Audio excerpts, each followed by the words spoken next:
Hey there, welcome to Models and Agents for Beginners, episode 65 for June 8th, 2026. Let's break down today's coolest AI news so anyone can understand it. Let's go. So imagine you have a sketchbook that only gives you one page at a time before it slams shut. That is exactly how free ChatGPT accounts used to feel when you tried to make pictures. The good news is that limit just got much bigger for many users. People are now reporting they can create 10 or even 15 images back to back before any slowdown shows up. The same change applies to uploading files for the AI to read and understand. Think of it like suddenly getting a full pack of colored pencils instead of just one stub. The old rules made the free version feel like a quick demo you could only peek at. The new ones turn it into a real creative workspace you can visit again and again during the day. This matters because making images is one of the most fun ways beginners first meet AI. You can turn a history report into illustrated scenes or design posters for a school event. For students and hobbyists, it closes the gap between wishing you could see an idea and actually watching it appear on screen.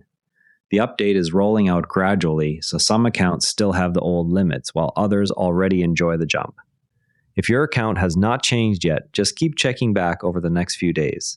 To try it right now, open ChatGPT on your phone or laptop and make sure you are on a free account.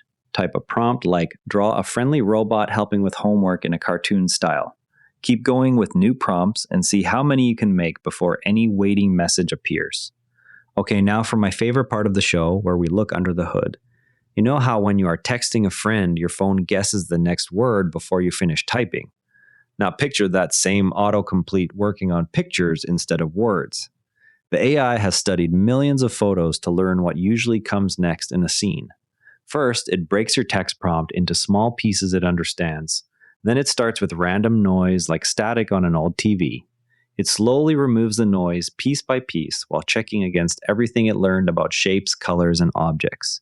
Each step is basically asking, given this prompt, what should this tiny part of the picture look like? After many quick passes, the static turns into a clear image that matches your description.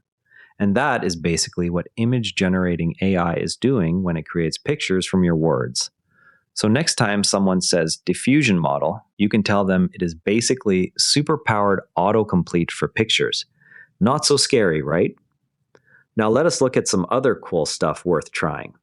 OpenAI is reportedly planning a big refresh for ChatGPT in the next few weeks. The new version is expected to feel smarter and more helpful for everyday tasks, like writing, answering questions, and brainstorming. This matters because ChatGPT is still the AI most beginners meet first, so changes here reach millions of students and curious users. When the update arrives, try asking it to explain a topic from your homework in 3 different styles. Ask for one like a friend texting one like a teacher and one like a YouTuber to see what feels most useful. Next up, K-pop fans are pushing back against realistic fake videos and images made without the artist's permission. These deepfakes can look convincing, but often twist someone's likeness into uncomfortable situations. The story shows why learning to spot AI-generated media is becoming an everyday skill, especially on social platforms.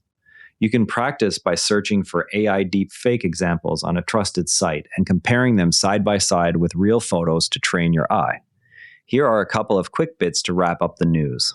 One AI researcher suggests saving your hardest or most unusual ideas for work or hobbies because AI is making it cheaper to turn good ideas into finished projects. The bottleneck is shifting from how do I build this to what should I build? AI agents are moving fast too. Just a year ago, the most advanced AI helpers could only answer questions.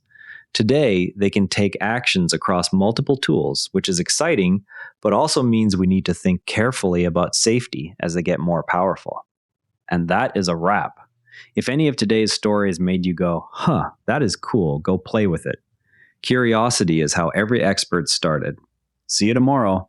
And if you would rather watch than listen, find us on YouTube at Nara Network. Link is in the show notes. And before you go, this show is part of the Nara Network, a family of daily podcasts covering tech, science, markets, and more. You can explore the whole lineup at naranetwork.com. This episode used AI voice synthesis of my voice. Editorial selection and analysis are my own.